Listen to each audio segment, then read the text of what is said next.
Good morning, students. बेटा next topic for today is workman compensation reserve. अब देखो workman compensation reserve होता क्या है। वर्कमैन कंपनसेशन रिजर्व, वर्कमैन मतलब वर्कर्स, कंपनसेशन मतलब उनको कंपनसेट करना, उसके लिए जो आप रिजर्व बनाओगे that is workman compensation reserve. अब क्यों कंपनसेट करना पड़ेगा हम उन्हें? बेटा अगर वो फैक्ट्री में काम कर रहे हैं, एक्सीडेंट के चांसेस हो सकते हैं, कोई भी ऐसी प्रॉब्लम किसी को हो रही है, तो जिसके साथ ऐसा कोई भी इशू होता है उसको फिनेंशियली हेल्प करने के लिए हम पहले से ही रिजर्व बनाकर चलते हैं, that is workman compensation reserve, जो स्पेसिफिकली इसी पर्पज़ के लिए यूज़ किया जाएगा कि अगर किसी भी वर्कर को कोई भी इशू आता है तो उसमें से पैसा निकाल कर उसकी हेल्प की जाएगी। इसीलिए हम बनाते हैं वर्कमैन कंपनसेशन रिजर्व। अब वर्कमैन कंपनसेशन रिजर्व, अब मैंने आपको बताया हम चैप्टर क्या कर रहे हैं, change in profit sharing ratio among the existing partners. Existing partners में रेशो में चेंज आया पहले। अब ये हमने कल गुडविल के इफेक्ट में भी स्टडी किया था कि अगर रेशो में चेंज आ रहा है तो जो पुराने एक्यूमुलेटेड प्रॉफिट्स और रिजर्व्स जो रखे होते हैं उसको पुरानी ही रेशो में पहले बांट देते हैं, उसके बाद नई रेशो हम चेंज में लेकर आते हैं। मतलब क्यों? क्योंकि कहीं ना कहीं डिफरेंस आएगा। जहां आपकी रेशो में चेंज आया कि कोई सेक्रीफाइस करेगा, कोई गेन करेगा। अब फ़ायदा तो उसको हो गया जो नई रेशो आने पे गेन कर गया, उसको तो ज़्यादा मिल जाएगा। और प्रॉफिट पुराने हैं, पुराना प्रॉफिट है तो भैया पुरानी रेशो में ही बंटना चाहिए। जब जैसे हमने कमाया था उस टाइम पे जितना हम रेशो डिवाइड करते थे उसी रेशो में इसको हम बांटेंगे। जो नए प्रॉफिट आएंगे वो सारी जो नई चीज़ें होंगी वो सारी की सारी हम न्यू रेशो में चलेंगे। लेकिन जब हम पुराने प्रॉफिट्स की, एक्यूमुलेटेड प्रॉफिट्स और रिजर्व्स की जब हम बात कर रहे हैं तो that will always be distributed in the old ratio, हमेशा ही वो ओल्ड रेशो में डिस्ट्रीब्यूट होगी। अब देखो इसके केस होते हैं, इसको केस से मैं बताऊंगी तो आपको ज़्यादा इजीली समझ में आ जाएगा। मान लो आपने रिजर्व बना रखा है, एक केस हो सकता है कोई क्लेम आया ही नहीं वर्कर्स के अगेंस्ट, रेशो में अब आपने चेंज करना है, कुछ ना कुछ तो करना पड़ेगा। अब क्लेम नहीं आया, रिजर्व में रखा हुआ है 10,000 रुपये, तो ठीक है भाई रेशो में चेंज आ गया। अब दोबारा एक तरह से रिकॉन्स्टिट्यूशन ही होता है पार्टनरशिप का। जब रेशो में चेंज आता है दोबारा डीड बनाई जाएगी, दोबारा उसमें नई रेशो मेंशन की जाएगी। तो उस केस में जो पुराने एक्यूमुलेटेड प्रॉफिट्स और रिजर्व्स है उनको पुरानी रेशो में भैया तुम तो ले ही जाओ। अब ये इसका कोई खर्चा तो आया नहीं, 10,000 रुपये एज इट इज़ रखा रह गया, तो इसको पुराने पार्टनर्स में पुरानी रेशो में डिस्ट्रीब्यूट कर देंगे। मतलब एग्जिस्टिंग पार्टनर्स में ओल्ड रेशो में उनको डिस्ट्रीब्यूट कर देंगे। दूसरा केस आता है if the claim of workman compensation is lower. अब मैंने रिजर्व रखा हुआ था 10,000 का, जो क्लेम आया मेरे पास वो आया 5,000 का। ठीक है जी, अब 5,000 का क्लेम आया है तो 5,000 तो हमें देने ही देने पड़ेंगे, वो तो हमने दे दिए यहाँ से निकाल कर, रिजर्व से निकाल कर। लेकिन उसके अलावा 5,000 जो और रखे हुए हैं वो तो बचे ही रह गए, अनयूज रह गए। अब तो रिकॉन्स्टिट्यूट हो रहा है आपकी पार्टनरशिप, रेशो में चेंज हुआ है, तो अब उस केस में वो जो 5,000 एक्स्ट्रा बचे रह गए हैं उसको हम पार्टनर्स में डिवाइड कर देंगे in their old ratio. Number 2 case. अब number 3, if the claim is equal to WCR। अब 10,000 ही रखे हुए थे और 10,000 का ही क्लेम आ गया, ठीक है जी भाई ले जाओ तुम 10,000, पार्टनर्स को तो कुछ मिलना नहीं है, वैसे भी हमने रखा ही नहीं के लिए हुआ था, तो क्लेम आ गया तो पूरा का पूरा उनको दे देंगे। 4th केस आता है if the claim is more than WCR। अब मैंने बचा कर तो रखे हुए थे 10,000, खर्चा आ गया 15,000 का, क्लेम आया 15,000 का, ये तो ऊपर भैया 5,000 अपनी जेब से ही देना पड़ गया। इस केस में भी हमें क्या करना है, इसको भी हम आगे डिटेल में स्टडी करेंगे। अब हम देखते हैं एग्जाम्पल से, साथ साथ हम इसकी जर्नल एंट्री देखेंगे कि जर्नल एंट्री कैसे होगी इसकी। अब देखो बेटा ये दे रखा है, कोई भी फर्म है आपकी जिसमें 3 पार्टनर्स है ABC, ओल्ड रेशो तो उनकी 1:1:1, न्यू रेशो आ गई 1:2:2। अब 1:2:2 न्यू रेशो आ गई और आपके जब आपने चेंज करने लगे, रिकॉन्स्टिट्यूट करने लगे हो अपनी पार्टनरशिप को, तो सारा कुछ नया बनेगा। अब आपके रिजर्व में, आपकी बैलेंस शीट में रिजर्व में दिखा रहा है 80,000 रुपीज़। अब 80,000 जो रिजर्व में रखा हुआ है तो वो ऐसा तो नहीं हो सकता ना इस नई रेशो में बांट देंगे। अब नई रेशो में बांटेंगे तो भैया ये तो पहले का प्रॉफिट है, एक तरह से प्रॉफिट का पार्ट ही तो होता है ना रिजर्व, ये तो पहले का है जब ये तीनों बराबर बांटते थे। अब अगर इस रेशो में बांट देंगे तो इस बेचारे को तो नुकसान हो गया, ए को ABC, ए को तो नुकसान हो जाएगा। तो वो तो हमें नहीं करना है। ये पुरानी पार्टनरशिप का, पुरानी रेशो का अगर ये रिजर्व है, प्रॉफिट है, तो इसको पुरानी रेशो में ही डिवाइड करेंगे। बस अलग अलग केसेस हैं वो हमें देखने हैं। Now we are starting with our case 1, जिसमें इन्होंने बोला है if there is no claim against workman compensation reserve.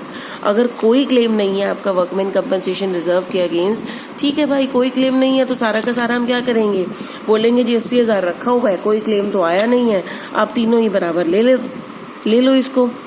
ठीक है जी, कोई प्रॉब्लम नहीं है। रादर देन 80,000 मैं एग्जाम्पल ले रही हूँ 60,000 का, that will be easy to calculate इस टाइम पे। अदरवाइज जितना दे रखा होगा हम उसी के हिसाब से लेंगे। अब वर्कमैन कंपनसेशन रिजर्व में आपने बना रखा है 60,000 रुपीज, ठीक है जी। अब कोई क्लेम तो आया नहीं तो सारा का सारा तो पार्टनर्स को ही दे देंगे। अब पार्टनर्स को दे देंगे तो रिजर्व का हमेशा कौन सा बैलेंस होता है बेटा, प्रॉफिट का पार्ट होता है जो आप रखते हो, तो रिजर्व्स का हमेशा क्रेडिट बैलेंस होता है। अब उन रिजर्व्स को हम क्या कर रहे हैं, डिस्ट्रीब्यूट कर रहे हैं पार्टनर्स में डिवाइड कर रहे हैं, क्योंकि हमारा कोई क्लेम आया ही नहीं, कोई खर्चा आया ही नहीं उसके अगेंस्ट, तो ठीक है जी पार्टनर्स में डिवाइड कर दो वो सारा का सारा। अब पार्टनर्स में जब डिवाइड हो जाएगा तो आपकी एंट्री क्या बन जाएगी,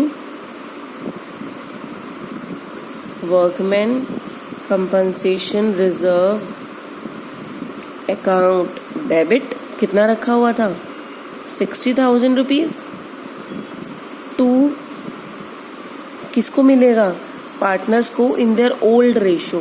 मैं बार बार फोकस इस चीज पे कर रही हूँ, इन देयर ओल्ड रेशियो, क्योंकि ये पुराने रिजर्व्स और प्रॉफिट्स हैं, पुराने हैं तो भैया पुरानी रेशियो में बटेंगे, नई रेशियो में नहीं बटेंगे। नई रेशियो में सारी नई चीजें बटेंगी, पुरानी चीजें कोई भी नहीं बटेंगी। To A's capital account, to B's capital account, to C's capital account. दोनों में तीनों में 1:1 की रेशियो में अगर हम बांटेंगे तो 20-20-20 तीनों को मिल जाएगा। तीनों को हमने ये डिवाइड कर दिया। वर्कमैन कंपनसेशन रिजर्व जो है वो ओल्ड पार्टनर्स को इन देयर ओल्ड रेशियो हमने डिवाइड कर दिया, या जो एग्जिस्टिंग पार्टनर्स हैं उनको इन देयर ओल्ड रेशियो हमने डिवाइड कर दिया, क्योंकि इसके अगेंस्ट कोई खर्चा आया ही नहीं था। अब दूसरा केस देखेंगे, if the claim of the workman compensation is lower than the amount of workman compensation reserve. अब मान लो जो आपका ये तो हमें पता है कि हमारा जो वर्कमैन कंपनसेशन रिजर्व है वो कितना है, 60,000 का है, 60,000 रखा हुआ है हमने वर्कमैन कंपनसेशन रिजर्व। अब जो आपका क्लेम आया, वर्कमैन कंपनसेशन क्लेम जो मेरा आया, मान लो आ गया 30,000 रुपीज का। अब ये 30,000 तो 60 में से दे देंगे, कोई दिक्कत नहीं है, ले जाओ जी। अब हमारे पास रखा ही हुआ है, रिजर्व में रखा हुआ है, तो रिजर्व से निकाल कर हम उसको दे देंगे। तो इस केस में, आपकी सेकंड केस में, if workman compensation is less than workman compensation reserve, जो क्लेम आया है it is less than the workman compensation reserve. अब 30,000 तो क्लेम आ गया, अब 30,000 तो तब भी बच गया। उस 30,000 को क्या करेंगे, उसका तो कोई यूज नहीं है। यहाँ पे क्या था, क्लेम 0 था तो सारा का सारा ही पार्टनर्स में डिवाइड कर दिया था। लेकिन यहाँ पे 30 का क्लेम आया है तो 30 तो बच रहा है, वो बचा हुआ 30 जो है वो हम पार्टनर्स में डिवाइड कर देंगे। एंट्री क्या बनेगी आपकी, workman compensation reserve. Workman compensation reserve तो एनी हाउ आपका खत्म ही हो रहा है, तो उसमें जितना बैलेंस रखा हुआ था उसको 60 से ही पूरा का पूरा डेबिट कर देंगे। 2 क्लेम कितने का आया है, 30,000 का। एक अकाउंट बन जाता है हमारा, provision for workman compensation claim account. कितने का आया है क्लेम, 30,000 का।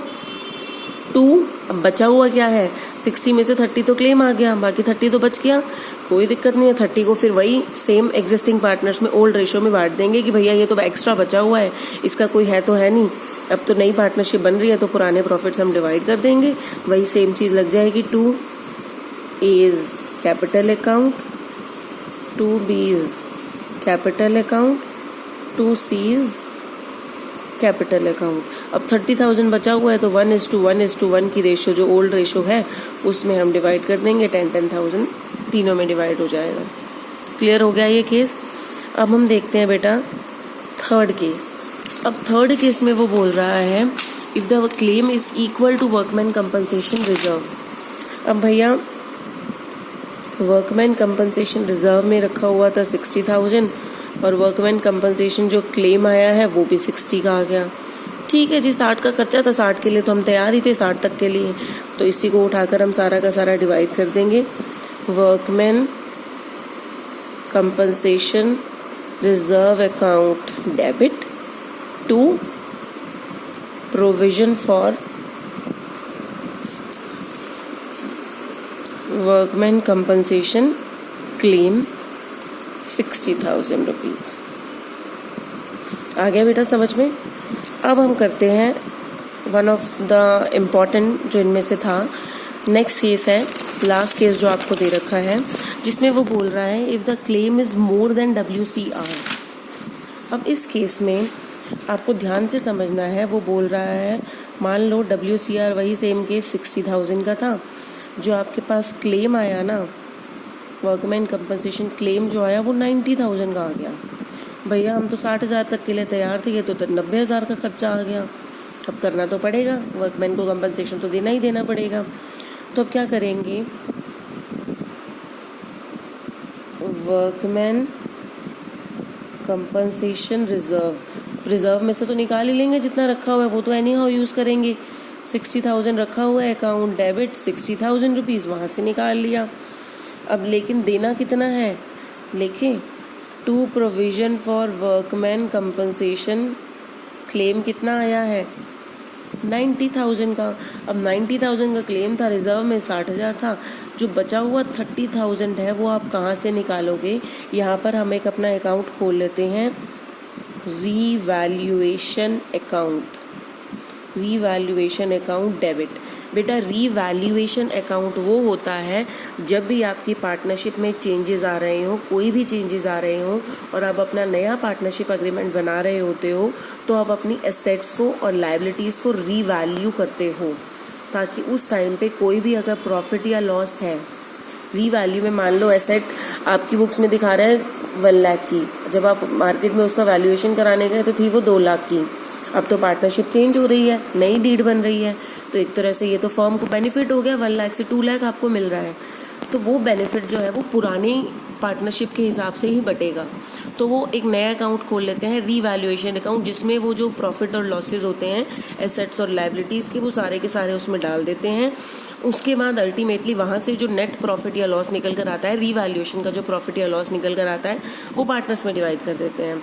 तो this is also one of the loss of revaluation की खर्चा था 90,000 का, हमारे पास था 60,000 रुपये, तो वो 30,000 में कहाँ से निकाल लूँगी, रीवैल्यूएशन अकाउंट से। ध्यान से इसको ध्यान देखना, रीवैल्यू करते हो जब आप एसेट्स और लायबिलिटीज़ को। अब भैया ये बांट तो दिया, 30,000 आपने रीवैल्यूएशन अकाउंट से निकाल तो लिया, अल्टीमेटली रीवैल्यूएशन अकाउंट का जो प्रॉफिट और लॉस होता है वो भी पार्टनर्स में ही डिवाइड होता है। पार्टनर्स में डिवाइड होता है तो ये तो रीवैल्यूएशन का लॉस हो गया 30,000 रुपीज़ का। अब ये लॉस आप कहाँ से लोगे, अल्टीमेटली पार्टनर्स में डिवाइड होता है तो भैया पार्टनर्स को ही लेना पड़ेगा। एक एंट्री इस केस में और हो जाएगी, A is capital account debit, B is capital account debit, C is capital account debit to revaluation account. जो मैंने 30,000 से डेबिट किया हुआ था, जो लॉस था, जो मैंने रीवैल्यूएशन अकाउंट से निकाल लिया, वो अल्टीमेटली बियर तो इन बेचारों को ही करना पड़ेगा, क्योंकि पार्टनर्स तो यही हैं, काम तो यही कर रहे हैं, फर्म तो यही चला रहे हैं। तो क्लेम अगर ज़्यादा का आया तो ये भी अपनी जेब से देंगे, वो डायरेक्ट ना देकर बस वो प्रॉफिट एंड लॉसेस रीवैल्यूएशन के थ्रू डिस्ट्रीब्यूट हो जाते हैं। कोई चाहे प्रॉफिट हो या लॉस हो, वो रीवैल्यूएशन में चला जाता है और उसका जो नेट जो निकल कर आता है रीवैल्यूएशन का प्रॉफिट या लॉस, वो पार्टनर्स में डिवाइड हो जाता है। तो वही रीवैल्यूएशन अब 30,000 का आया था, तो ओल्ड पार्टनर्स ओल्ड रेशो क्या थी, 1:1:1, 10,000 तीनों को लॉस बियर करना पड़ेगा। ये है इसमें, और कुछ भी नहीं है।